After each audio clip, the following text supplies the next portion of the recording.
하나님 감사합니다. 우리 그리스도의 보혈교회 주의 백성들에게 하나님 말씀을 깊게 또 대할 수 있는 기회를 주신 것을 감사합니다. 무엇보다 히브리서는 신구약을 관통하여서 성경을 보는 그러한 하나님의 그 눈을 우리에게 알려주는 귀한 책인데, 이렇게 전 교인이 히브리서를 또 배울 수 있도록 하시고, 또한 더 나아가 원어로 이 내용들을 함께 훑어볼 수 있는 기회를 주셨으니 감사합니다. 저희들이 겸손한 마음으로 이 말씀을 잘 배워서 하나님 말씀이 우리에게 정말 큰 분명한 그런 주의 뜻을 또 깨달아 알아갈 수 있는 그런 기회가 될 수 있도록 도와주시옵소서. 매번마다 하나님이 우리와 함께 하셔서 그릇된 길로 나가지 않고 하나님이 성경에서 우리에게 알고자 원하시는 바를 바르게 붙들 수 있는 그러한 시간이 되게 하여 주옵소서. 부족한 종을 감추시고 오직 하나님의 영광만 나타나기를 간절히 의탁합니다. 인도하여 주옵소서. 예수님 이름으로 기도합니다. 아멘. 오늘은 첫날이니까 히브리서 개요를 하고 1절, 2절 정도 다루다가 아마 마치게 되지 않을까. 먼저 보면은 그 베드로후서 1장 20절을 보시면, 나중에 이제 탁자를 좀 이렇게 높은 걸 갖서 제가 컴퓨터를 치면서 해야겠어요. 그래서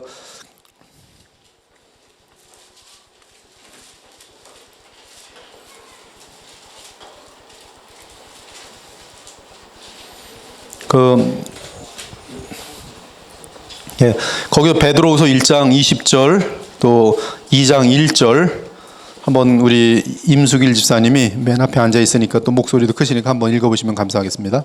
먼저 하나님의 모든 예언은 사설에 풀 것이 아니니 예언은 언제든지 사람의 뜻으로 낸 것이 아니요 오직 성령의 감동하심을 받은 사람들이 하나님께 받아 말한 것이니라. 그러나 백성 가운데 또한 거짓 선지자들이 일어나섰나니 이와 같이 너희 중에도 거짓 선생들이 있으리라.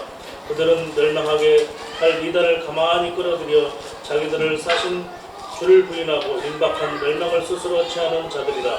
네, 여기서 우리가 지금 몇 가지 단어들을 알아야 되는데요. 예언, 그 다음에 거짓 선지자, 그 다음에 거짓 선생, 그 다음에 3장 16절도 한번 읽어보실까요? 베드로후서 3장 16절. 또 그 모든 편지에도 이런 일에 관하여 말하였을 때 그 중에 알기 어려운 것이 들어있으니 무식한 자들과 굳세지 못한 자들이 다 다른 선정과 같이 그것도 억지로 풀다가 스스로 멸망에 이르느니라. 여기 보면 멸망.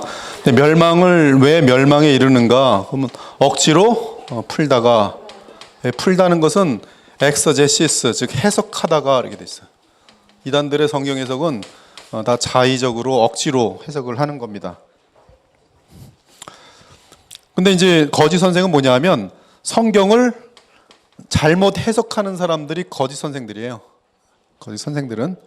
그래서 이 성경을 주신 성령의 의도, 또 하나님의 뜻대로 성경을 가르치지 않고 잘못된 의도로 가르치는, 그리고 잘못된 방향으로 가르치는, 그래서 성경을 엉터리로 해석하는 사람들이 거짓 선생이.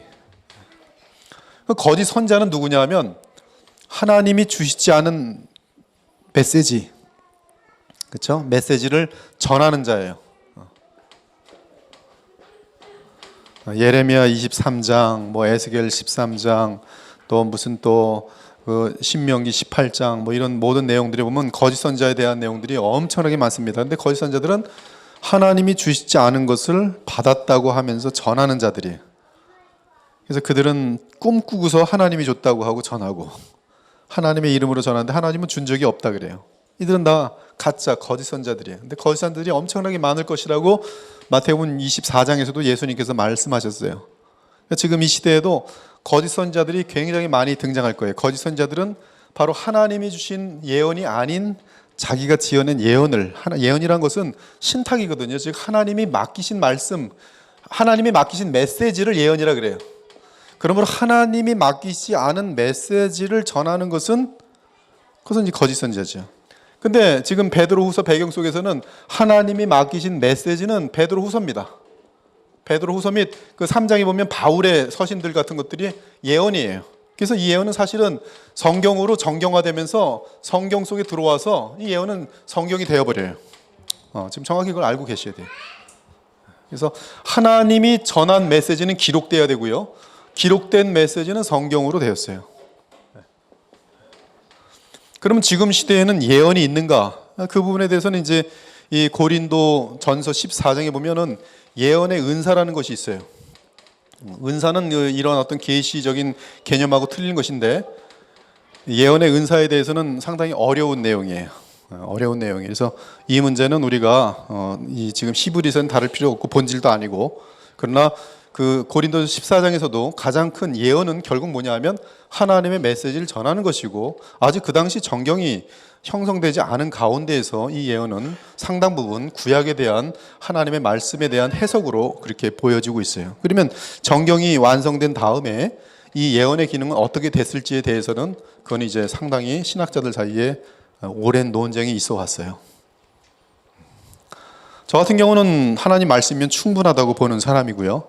그렇지만 어떤 특이한 그런 어떤 익셉셔널, 정말로 하나님께서 어떠한 뜻이 계셔서 각 개인의 위로를 위해서 그 개인에게 어떤 이런 일에 대한 가능성, 은사로서 거기에 대해서는 저는 그냥 퀘스천 마크만 두고 있어요. 예언이 없다 그러지 않고 그냥 글쎄. 왜냐하면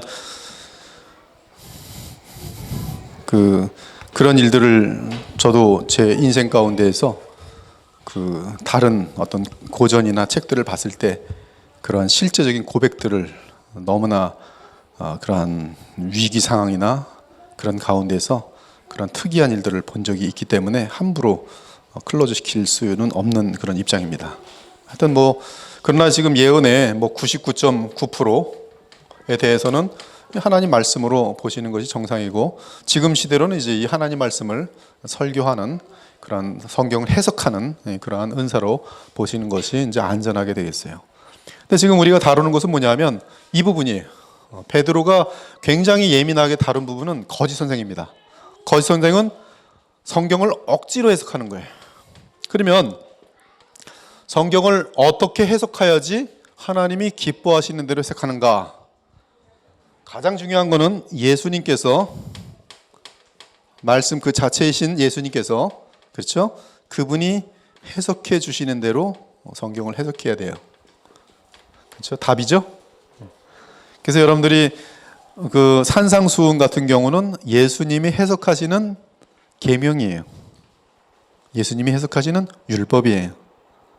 예수님의 율법 해석은 행동으로만 지키는 것이 율법을 지키는 게 아니라 마음으로부터도 완벽하게 지켜야지만이 그것이 율법을 지키는 것이다 라고 말하고 있어요.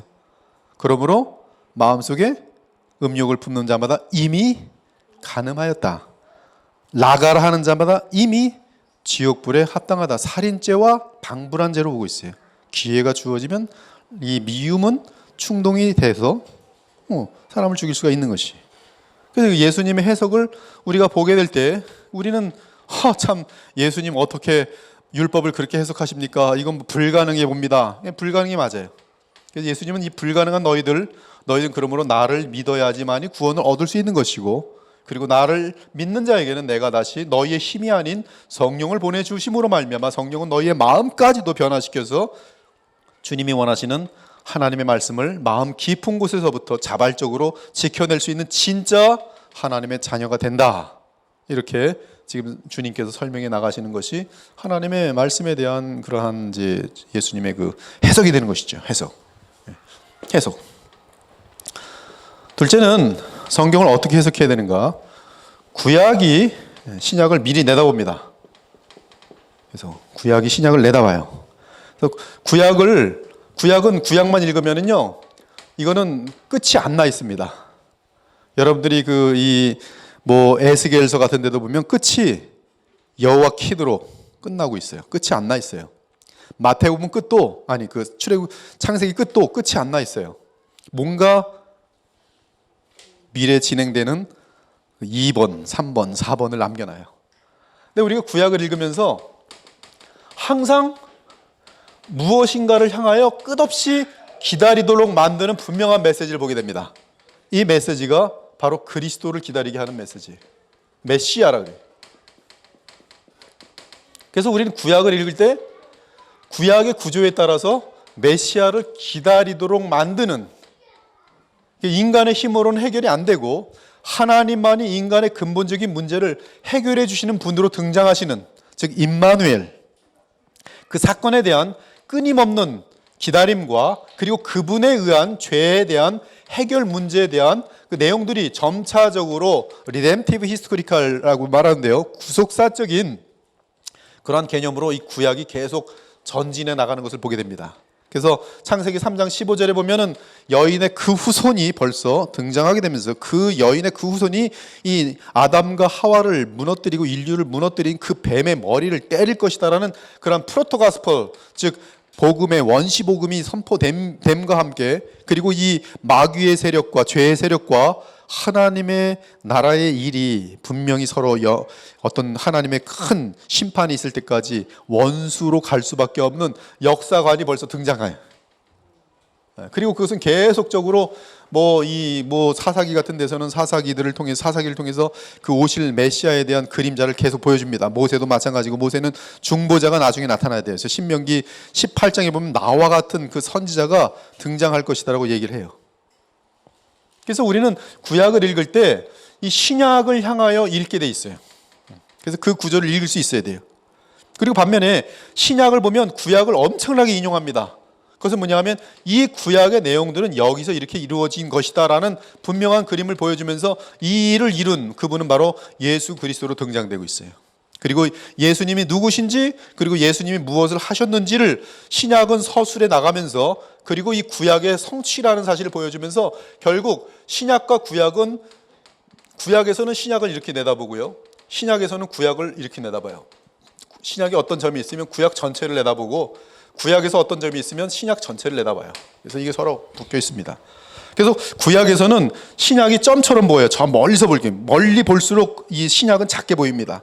그래서 이스라엘 사람들은 예수님이 오셨을 때 종말까지도 같이 올 줄 알았어요. 왜? 구약에서 멀리 보던 것을 가지고 자기네들도 그렇게 바라보면서 딱 하고 신약이란 기간이 되게 짧을 줄 알았어요.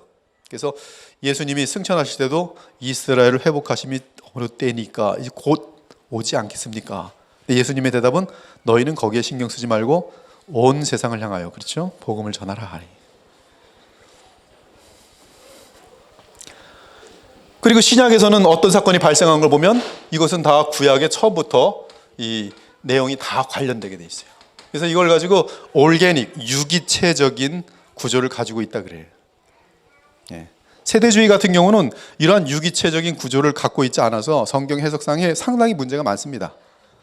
세대주의가 존 메가서를 대표로 해서 지금 미국 같은 경우는 굉장히 많은 이 남침내 교단이 세대주의를 채택해가지고 이 어떤 종말론이나 또 성경 해석에 있어서 특히 이스라엘 민족이라는 이 유대교를 중심으로 한, 그래서 이 영향을 받으면 유대인들을 하늘같이 영접하지 않으면 다 저주를 받는다, 그래서 유대인들을 하늘같이 뛰놀리는 이런 것들은 이제 굉장히 그 비성경적인 그러한 그런 해석인데요.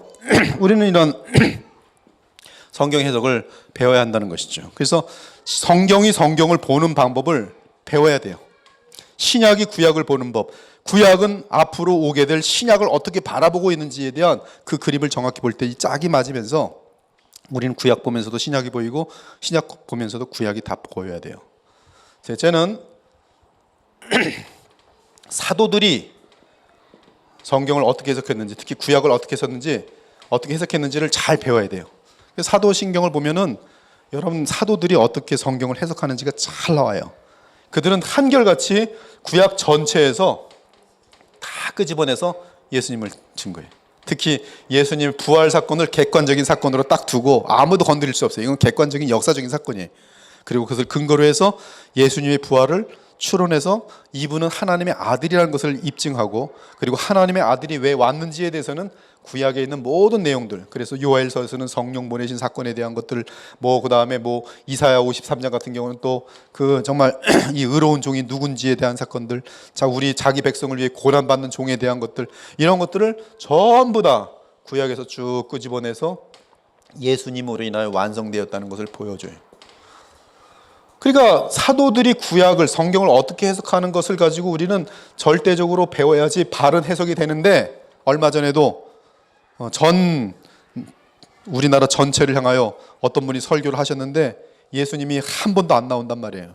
그는 성경 해석에 있어서 성경이 원하는 대로 해석하지 않고 자기가 원하는 대로 국가를 위해서나 뭐 통치자를 위해서나 뭐 다른 사람들을 위해서나 듣기 좋게 설교를 만든 것뿐이 안 되죠.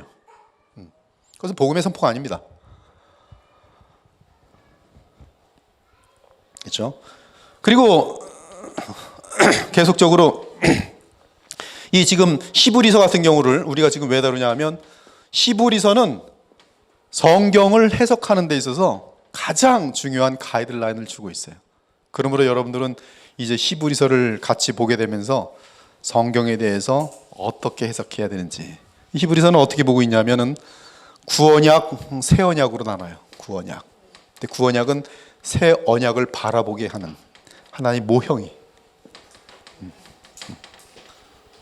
그래서 모형으로 돌아가면 안 되고 실체가 왔으니까 실체를 붙들고 달려가야 되는 것이 구약의 해석, 성경의 해석에 대한 바른 해석이고, 그렇게 유도하는 것이 복음을 가르치는 것이라고 알려주고 있어요. 그래서 히브리서를 보면은 결국은 이 구약의 모든 것들은 모형일 뿐이고 거기에 대한 실체가 나타났으니 그 실체는 곧 주 예수 그리스도인 사실을 정확히 알려주고 있어요. 그러므로 히브리서는 구약 성경에 대한 최고의 주석입니다.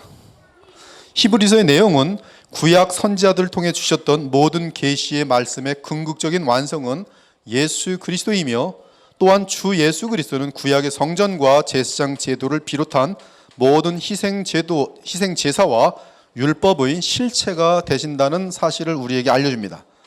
그래서 히브리서의 주제는 모든 것 위에 뛰어나신 그리스도예요. 모든 것 위에 뛰어나신 그리스도. 그리스도는 하나님의 가장 깊은 지혜입니다. 그리스도를 아는 그것은 우리에게 무한한 영광이에요. 그리스도를 알수록 제 마음속 가장 깊은 곳에서 여러분들에게 토로하는 진심인데, 그리스도를 알아갈수록 무릎이 꿇어져요. 그 복음의 그 깊이와 진실함 앞에서, 그리고 그 방대한 무한한 하나님의 지혜 앞에서, 그리고 그리스도를 통해 나타난 하나님의 한량없는 사랑 때문에, 그리고 그 능력 때문에 그냥 아무리 자존심이 강하고 아무리 뻗뚱거리는 존재들이라도 무릎이 다 꿇어지게 돼 있어요. 안 꿇어지는 이유는 복음을 모르기 때문에 그래요. 아까도 저는 예배 드릴 때 정말 무릎 꿇고 좀 찬송하고 싶더라고. 뒤 강대상에서 제가 얼마나 무릎 꿇고 싶은지, 정말 무릎 꿇고 싶었어요. 너무나 무릎 꿇고 싶어. 오늘은 왜 이렇게 무릎을 많이 꿇고 싶었는지 모르겠어요. 그래서 무릎을 꿇어버릴까, 너무 갑자기 이상하잖아요, 그런 행동이. 너무 꿇고 싶더라고요. 여기 앞에서 찬송하면서 무릎 꿇고 찬송하고 싶어요. 하나님께 찬송하고.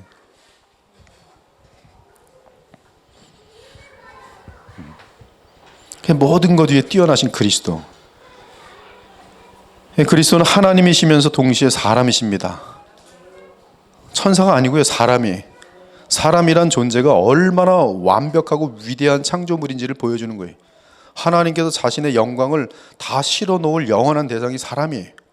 그렇기 때문에 그리스도께서는, 하나님의 아들은 사람의 몸을 입고 오시고 부활 승천하셔서 지금 사람이십니다. 그분은 지금 사람이세요. 나사렛 예수입니다. 부활하신 사람이에요. 그 나사렛 예수, 그 사람은 하나님이시면서 사람이신데, 그 사람으로서는 둘째 아담이면 마지막 아담으로서 우리가 그의 형상과 같이 되어질 우리의 영원한 영광이에요. 엄청난 겁니다. 그래서 그리스도를 알아가면 알아갈수록 나라는 존재가 하나님의 은혜로 말미암아 어떠한 신분까지 올라가게 될지를 보여주는 증거들.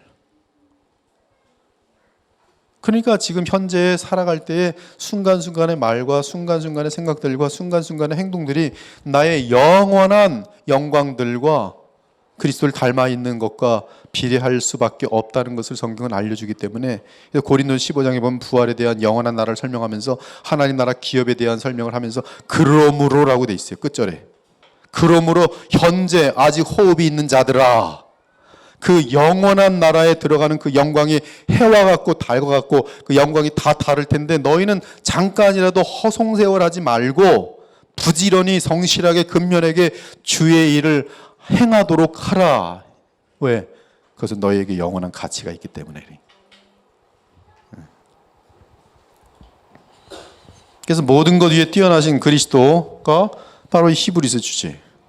그리고 그 그리스도는 모든 성경을 푸는 키예요. 예수님께서도 말씀하신 너희가 모세를 믿었더라면 곧 나를 믿었으리라. 즉 모세의 글을 너희들이 제대로 해석했다면 지금 메시아의 주인공이신 하나님의 아들이 온 나를 믿었으리라. 그러나 너희들은 성경을 읽을 때 잘못 해석하고 오판하고 있기 때문에 오히려 너희는 성경을 읽으면서 나를 핍박하고 나를 대항하는데 너희들은 참으로 마귀의 자녀들이라. 마귀의 자녀들이 근데 뭘 보고 있어요? 성경 보고 있어요.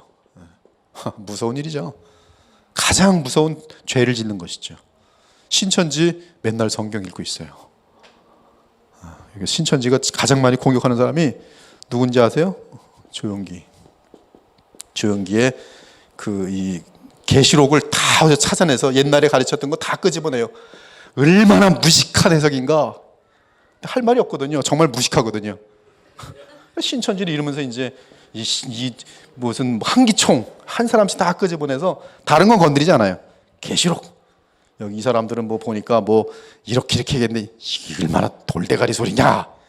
근데 우리는 여기 이렇게 했는데 근데 얘네들도 보면 다 돌대가리 소리 하는 거예요. 제가 몇 번 봤어요. PPT 파일 만들어가지고 인터넷에 뺑뺑뺑뺑 돕니다.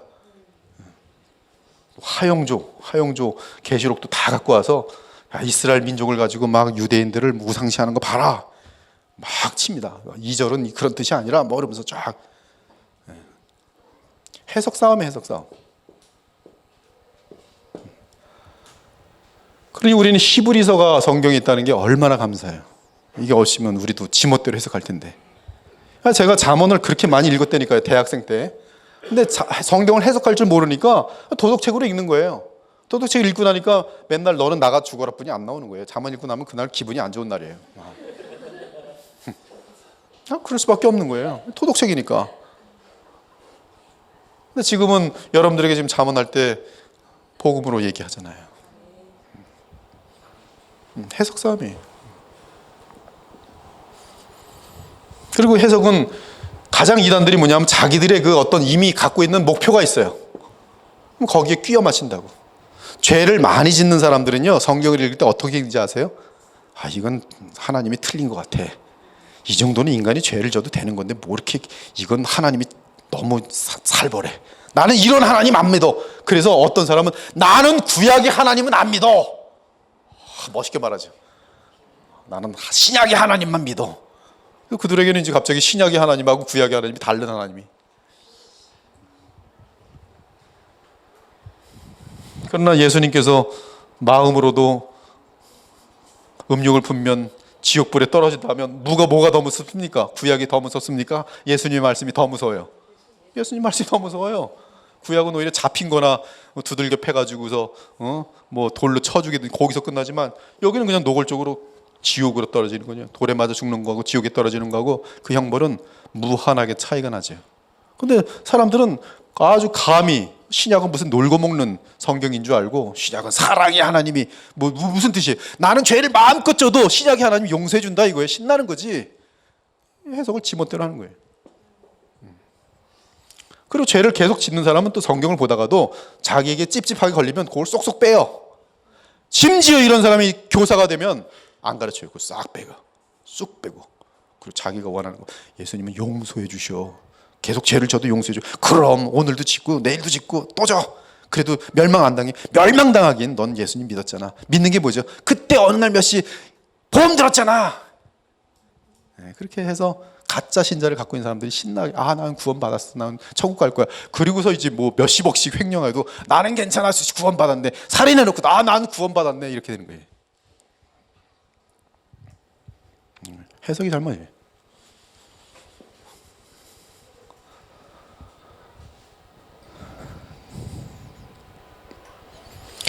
아무튼 우리는 이 히브리서는 성도들에게 예수님에 대해 깊게 묵상하면서 복음의 말씀을 삶에 적용하고 실천하도록 강력하게 권면하고, 그리고 이 성경 해석에 대한 가장 구체적인 가이드라인을 알려주고 있어요.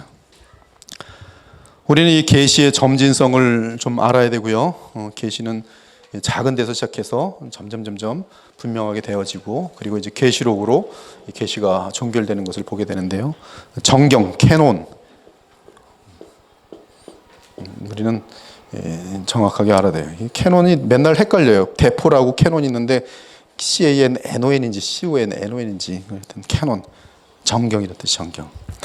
히브리서 저자는 우리가 알 수 없습니다. 그게 답이에요.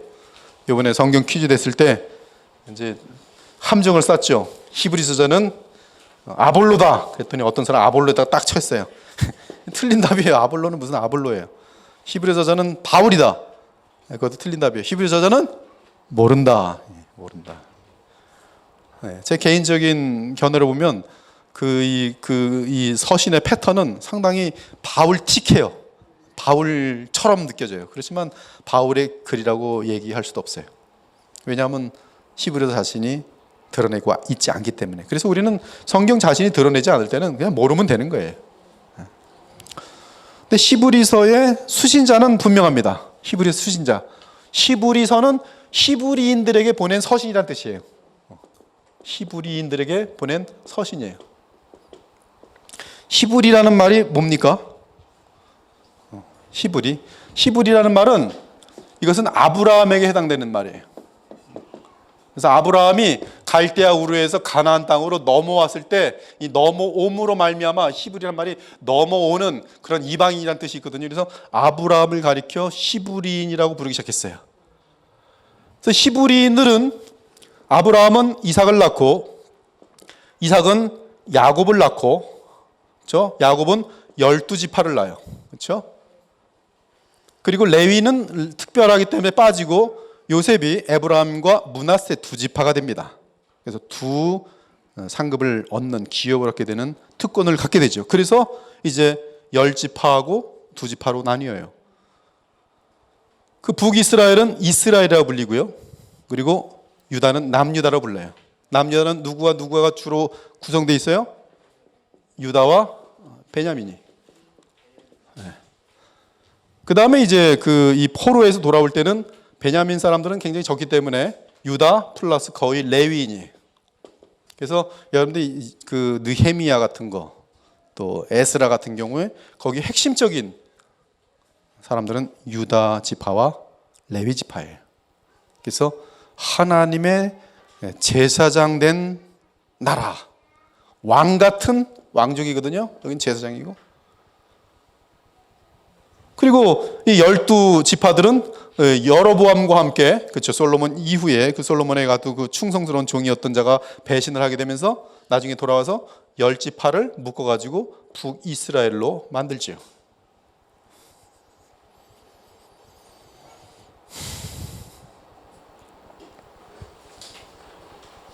그것이 930년이 주전. 그래서 우리는 이 히브리는 결국은 12지파에게 해당하는 얘기가 되는 것이죠. 물론 이 구약의 뒷부분으로 가면은 이 북의 10지파는 바벨론 포로로 돌아올 때에 같이 묻어서 돌아옵니다. 근데 대단히 소수예요.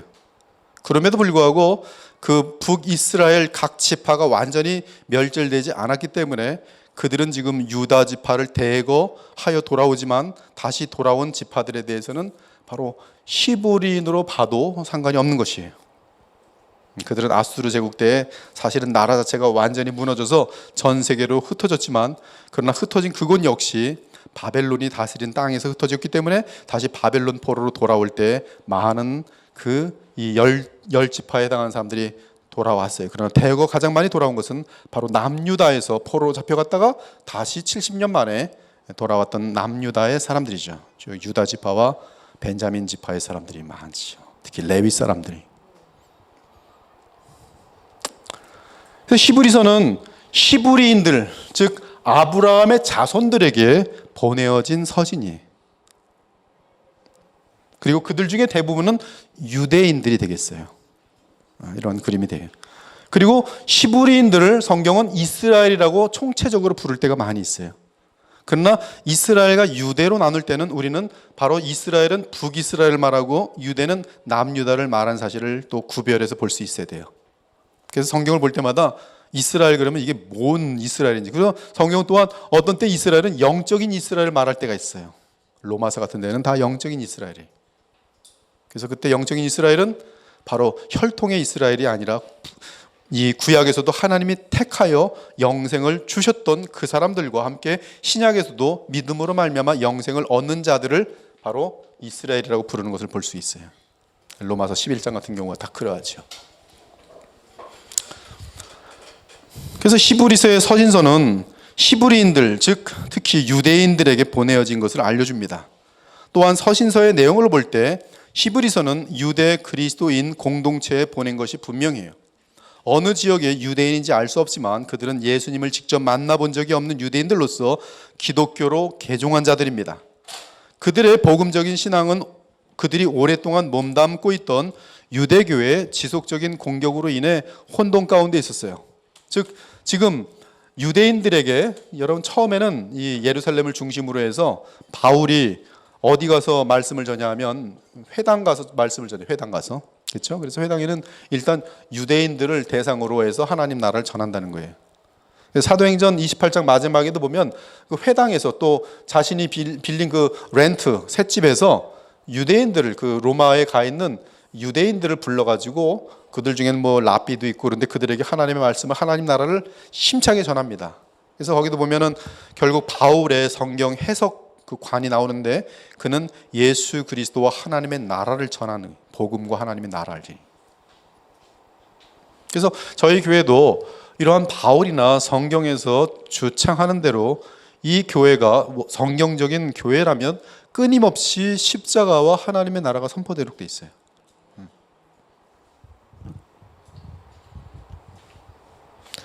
그래서 지금 회당에서 그렇게 돼서 크리스찬들이 된 사람들이 있는 거예요. 이들은 바로 유대 그리스도인들이에요. 이들이 바로 히브리서를 받는 대상들이에요. 이들은 반드시 유대 민족만을 말하는 건 아니에요. 아까 말한 것처럼 히브리인들이 혹시 뭐 다른 지파일 수가 있어요. 스불론 지파일 수도 있고, 그렇죠? 루벤 지파일 수도 있고, 대거 다윗 왕족의 유다 지파겠죠. 베냐민 지파일 수 있겠죠. 근데 이들은 그리스도인이 됐어요. 근데 그리스도인이 됐는데 이들에게 가장 소중한 영향을 미쳤던 사람이 뭐냐면 모세거든요. 그리고 모세의 그 율법이거든요. 그리고 이 율법이 갖고 있는 가장 큰 내용 중에 하나가 뭐냐면 어떤 이 제사에 관련된 거예요. 할례. 이거는 율법에서 한 80% 정도를 차지하는 내용이에요. 그래서 이러한 것들은 어떻게 해야 되는가에 대해서 상당히 고민하고 있으면서 이들은 그리스도를 믿는 그 복음에서 다시 이런 제사로 돌아가려고 하는, 할례로 돌아가려고 하는, 그리고 여러 가지 어떤 종교 예식들로 돌아가려고 하는 그러한 양태를 보이고 있을 때 바로 하나님의 사도가 그들에게 서신을 보낸 것이 히브리서예요. 그 내용은 너희는 글로 돌아가면 이것은 뭐냐면 배교다. 아포스터시. 히브리서 6장에 나오는 거예요. 그것은 구원을 잃는 길이다. 너희들이 배교하고 나면 너희들 다음에 이어지는 모든 세대들은 진리를 잃어버렸기 때문에 아무도 구원받지 못한다. 여러분 무섭습니다. 교회에 다닌다고 구원받는 게 아니에요. 교회가 복음을 잃어 있으면 그 교회는 그냥 종교 집단입니다. 그 이단과 다를 바가 없어요. 배교예요. 유다서에 보면 배교의 특징 두 가지가 나오는데 하나는 동성애고요. 하나는 종교 다원화예요. 참 신기합니다. 성경은 참 자상해요. 우리에게 미리 분명하게 알려주세요. 이 현상이 나타나면 배교로 믿을지어다. 유다서에 보면 다른 육체를 따라 행해. 다른 육체라는 것은 정상적인 남녀 관계가 아닌 것이. 그것을 교회라는 것이 합법화하면 그것은 배교예요. 그리고 예수 그리스도만을 통한 유일한 길에 대해서 거부하고 다른 길에 대해서 오픈하는 것은 영지주의의 영향을 받은 배교예요. 너희들이 이 예수 그리스도를 놓치고 과거로 돌아간다면, 율법으로 돌아간다면, 모세계로 돌아간다면 그것은 배교다. 무섭지 않습니까? 가짜다. 그래서 그걸 알려주는 것이 히브리서 서신이. 그러면서 누구를 계속 부상시킬까요? 예수 그리스도. 그래서 모세랑 예수님을 비교해요. 그들에게 모세는 유대 히브리 그리스도인들에게는 모세는 너무나 대단한 존재거든요. 그러나 모세는 고작 하나님의 아들의 사환이다. 하나님의 아들은 하나님의 영원한 본체시며 영광이시며 그분은 주인이시다. 비교를 하는 거예요. 또 유대 그리스도인들에게 구약에서 상당히 많은 영향을 미쳤던 존재들이 뭐냐면 천사들이거든요. 천사와 그리스도를 비교하는데 이거는 비교 자체가 해서는 안 되는 그런 것이죠. 하나는 창조주시고 하나는 피조물인데, 근데도 할 수 없이 이들이 천사에 대한 관심이 많아졌고 천사에 대해서 존귀하게 여기는 경향이 있기 때문에 이게 영지주의적인 경향이거든요. 이 모세로 돌아가는 것은 율법주의적인 영향이고요. 항상 율법주의와 영지주의 두 가지입니다. 일단 이 모든 이단의 뿌리는, 모든 배교의 뿌리는 이 두 가지예요. 영지주의로 돌아가려고 하는 여기에 대해서 어쩔 수 없이 히브리서 저자는 그리스도와 천사를 비교해요. 그리고 천사들은 뭐예요? 그리스도를 섬기는 종들일 뿐만 아니라 그리스도를 통하여 구원받은 주의 백성들을 섬기는, 부리는 종들이에요. 여러분이 새하늘과 새 땅에 갔을 때 천사들은 여러분 아래에서 섬겨요. 임수길 형제님 어떻게 오셨습니까? 말씀만 하시옵소서. 날개 쫙 잡고 쉬어 그러면 감사합니다. 네, 분명해요. 네. 네. 성경에서 증거하고 있는 내용이에요. 테오프라프 같은 경우는 이 천사들도 주님으로 인하여 할 일을 맡았고 주님 때문에 그들에게 할 일을 맡기시기 위해서 자기의 자녀들, 자기 백성들을 섬기려고 만들어 놓으신, 그리고 그들에게 직분을 주었으니 이들은 역시 그리스도의 그 어떤 구원 사역에 대해서 영원토록 감사할 수밖에 없는 거예요. 그래서 계시록 21장과 22장에 보면 천사란 단어조차 없어요. 영원한 나라에. 영원한 나라엔 누가 보이는지 아세요? 죽임당하신 어린 양만 보여요. 그리고 그 어린 양으로 말미암는 하나님의 백성들만이 보여요. 그것이 영원한 세계.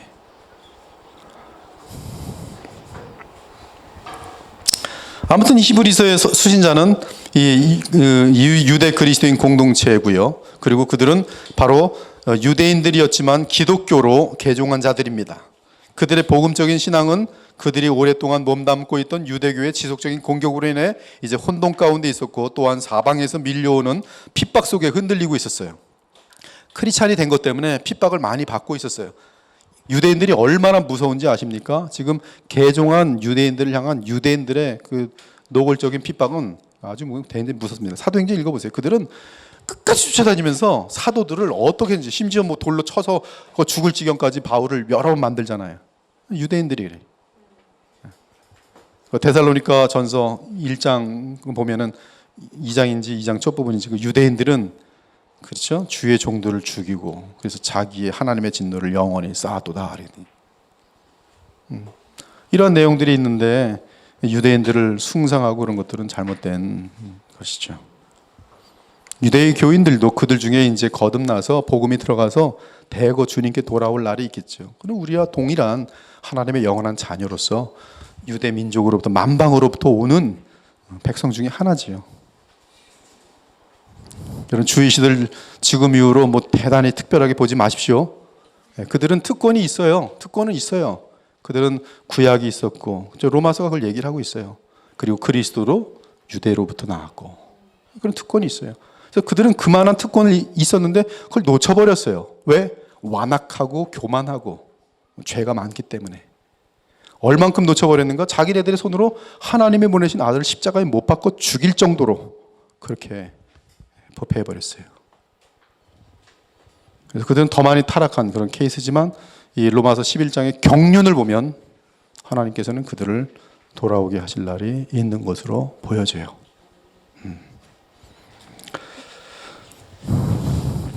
아무튼 그 유대 그리스도인들은 이 유대교로부터 배척과 핍박을 많이 받았어요. 그리고 기록 시기와 장소를 보면 이 클레멘트 전서, 퍼스트 클레멘트라는 책이 있는데 그것은 서기 95년에 그것은 분명히 기록 날짜가 되어 있어요. 주후. 우리는 그 연도를 할 때도 저도 굉장히 신경 많이 쓰는데 before Christ, BC가 before Christ거든요. 그래서 AD는 after Domini, 그래서 주가 다스리신 해예요. 주님 이후의 시대예요. 그럼 메시아 전이에요. 이렇게 나누는데 사실 그리스도가 온 것은 계산적으로 보면 주전 한 4년 정도 돼요. 그것은 뭐 학자들 간에 하자가 없어요. 그리고 AD 30년 정도에 바로 예수님이 십자가에 죽으시고 부활하시고 성령을 보내신 사건이 전부 다 이 AD 30년에 다 해당돼요. 이때 예수님께서는 33년 정도의 33세가 나이가 되겠죠. 그리고 AD 33년쯤 됐을 때 그런 어떤 여러 가지 그 예루살렘의 무서운 일들이 시작되고 그런 것들을 발견할 수가 있어요. 아무튼 그 이 클레멘트라는 책은 그 서기 주후 95년에 기록된 책인데 그 책이 히브리서를 인용하고 있어요. 그렇다면 히브리서는 주후 95년 이전에 있어야지만이 인용이 가능하겠죠. 그렇죠? 제가 에스겔을 읽는데 에스겔에서 다니엘이 나와요. 다니엘과 에스겔은 그렇게 큰 차이가 나는 시대 사람들이 아니에요. 다 포로 시대 사람들이. 근데 에스겔설에 다니엘, 욥, 무슨 노아가 나올 때 이 다니엘이 나온다는 것은 에스겔이 더 앞서고 있어요? 다니엘이 앞서고 있어요? 시간적으로. 다니엘이 앞서고 있다는 거예요. 그걸 우리가 알 수가 있는 거죠. 마찬가지로 이 클레멘트 책에서 히브리서를 인용하는 것으로 봤을 때 히브리서는 적어도 주후 95년 이전에 쓰여진 것을 우리는 알 수가 있는 것이죠. 또한 히브리서에서는 제사 제도가 아무런 하자 없이 얼마든지 인용되고 있는데 여러분 신약을 이해할 때 성경을 이해할 때 우리가 많은 그 어떤 그 기독교 역사 배경 속에서의 다른 요소들 아수르 제국이랄지 바벨론 제국 그다음에 애굽 이 정도를 아는 것은 기본이고요. 여러분의 이번에 그래 봤는데 첫째 뭐예요? 첫째 맨 처음에 무슨 제국 있어요? 아수르. 그다음에 뭐예요? 바벨론 다음에 뭐예요? 바사. 그다음에 그리스. 그다음에 뭐예요? 로마. 이건 분명히 이 정도는 알고 있어야 되는데요. 근데 신약에서도 알고 있어야 되는 게 있어요. 이 사건은 너무나 중요한데 바로 주 70년에 타이터스, 성경에는 디도 장군이라고 돼 있어요. 디도 장군이 예루살렘을 완전히 함락하여서 돌 하나 돌 위에 남지 않도록 싹 쓸어버린 사건이에요. 마치 느부갓네살이 그렇죠? 솔로몬의 성전을 완전히 돌 하나 돌 위에 남지 않도록 다 쓸어버리는 거하고 다를 바가 없는 사건이 디도 장군이 역사 속으로 보면 온갖 만행을 저질러요. 무섭습니다. 근데 예수님께서 마태복음 24장에 보면은 이 사건을 말하고 있다는 것이죠. 그런 것들을 정확히 알고 있을 때 이 사건을 알면은 마태복음 24장이 종말을 말하는 것이 아니라 종말을 포함하지만 겹쳐서 말하고 있는 것을 우리는 쉽게 발견할 수 있어요. 그리고 이 사건은 또한 구약으로 봤을 때는 그 하나님의 백성들 유대인의 이 예루살렘 성전이 멸망하게 되면서 성전 시대가 종결되고 바로 몸된 성령의 몸된 그러한 시대로 이어지는 것을 보게 되고 이것은 바로 구약의 끝이라는 것을 보게 돼요. 배도의 끝. 크리스찬의 하나님의 이름을 갖고 있지만 예수님을 십자가에 죽일까지 패역한 존재가 되었을 때 끝이 어떻게 되는가? 가짜 교회의 끝이 어떻게 되는가에 대한 그림도 보여주고 있어요. 제가 요한계시록을 나눴잖아요. 근데 제가 연구한 요한계시록에 의하면 그렇죠? 역사 속의 요한계시록 그 연구에 의하면은 앞으로 가짜 교회는 점점 커질 거예요. 가짜 교회는 모든 종교의 구원을 인정할 것입니다. 심지어 가짜 교회는 타 종교하고도 연합이 될 거예요. 이슬람과도 손을 잡고 불교와도 손을 잡고 그리고 모든 종교에 하나님을 향한 구원의 길이 있다고 외치면서 점점 더 그들은 또 인본주의와 하나가 될 것이고 그리고 많은 죄악들에 대해서 허용할 것이 동성애에 대해서 죄가 아니다라고 말할 것이며 어떠한 그 어볼션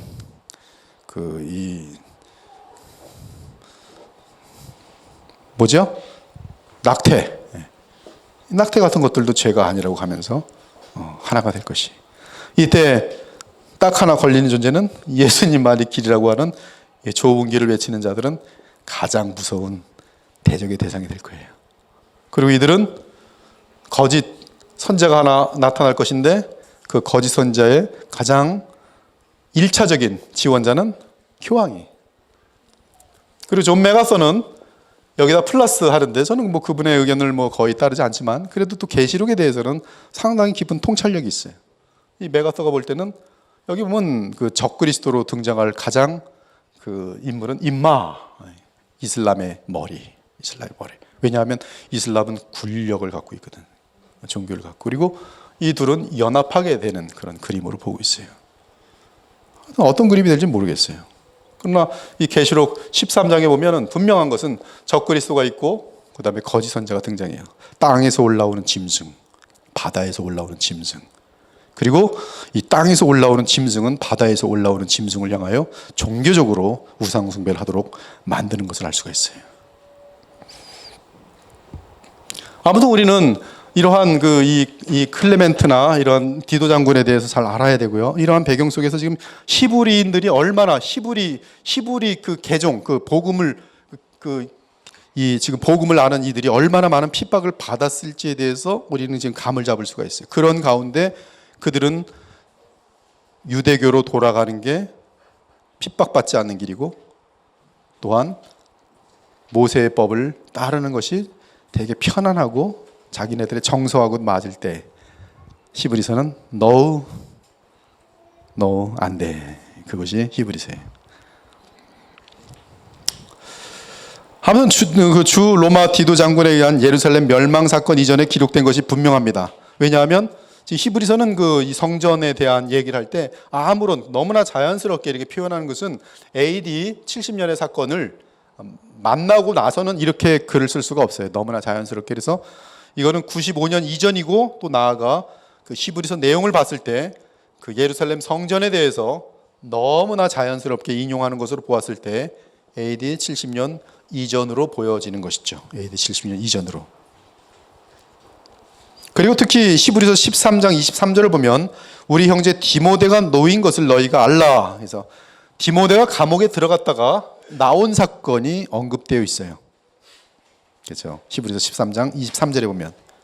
그래서 이 히브리서는 디모데가 사역하는 분명히 디모데가 감옥에 들어갔다 나왔다면 디모데가 사역하는 그 당시에 기록된 내용인 것을 알 수가 있어요. 즉 성경에 기록된 내용에 의해서만 확 하나하나 접고 들어가는 것이죠.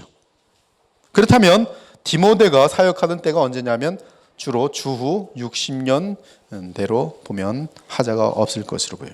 그러므로 우리가 내리는 결론은 히브리서는 주후 60년에서 한 69년 사이에 기록된 것으로 추정할 수가 있어요. 성경적인 기록에 의해서.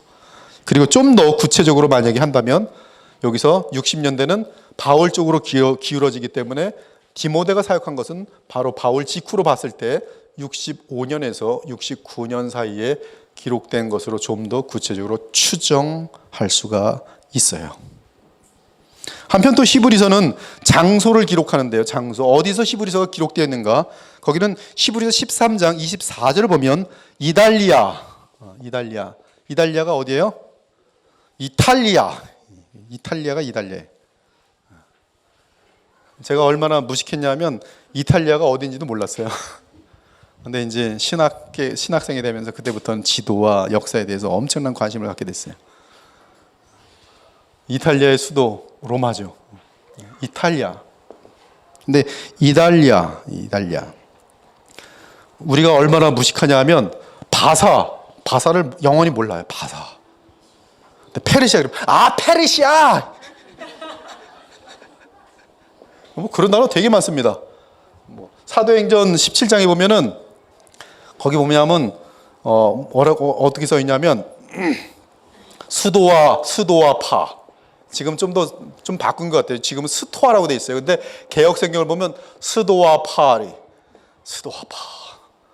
그 다음에 나오는 게 뭐냐면 에비구레오. 그러면 아무도 몰라요.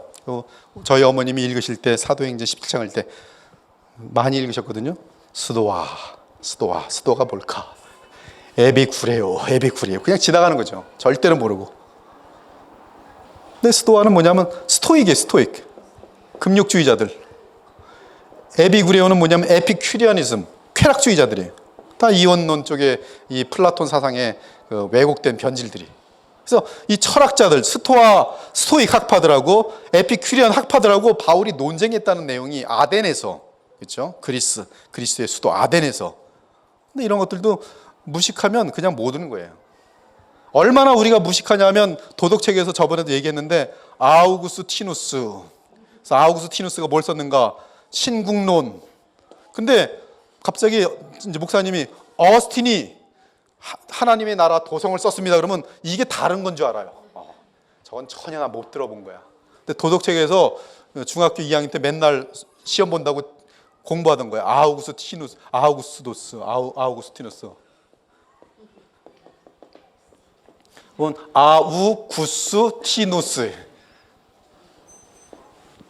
근데 일반적으로는 어거스틴 그러거든요. 어거스틴과 아우구스티누스가 같은 사람인 줄 모르는 거죠. 신국론하고 The City of God, 하나님의 도성 같은 건지 모르는 거죠. 이런 거 굉장히 많아요. 한번 좀 이런 것들 좀 모아가지고 좀 무식에서 좀 빠져나와야 돼요.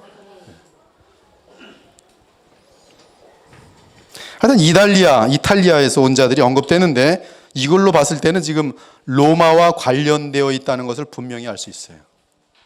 그래서 히브리서는 로마에서 쓴 것인지 아니면 로마에 있는 히브리인들을 향해 쓴 것인지 둘 중에 하나가 되는 것이죠. 그래서 우리는 이렇게 성경 내용을 가지고서 우리가 이제 여러 가지 추적을 해나갈 수 있어요. 오늘 여기까지만 하고 다음 주부터 이제 좀 더 구체적으로 이제 달리기를 시작하도록 하겠습니다. 우리 기도하고 마치겠어요. 하나님 감사합니다. 저희들 이제 히브리서를 대하게 하심을 감사합니다.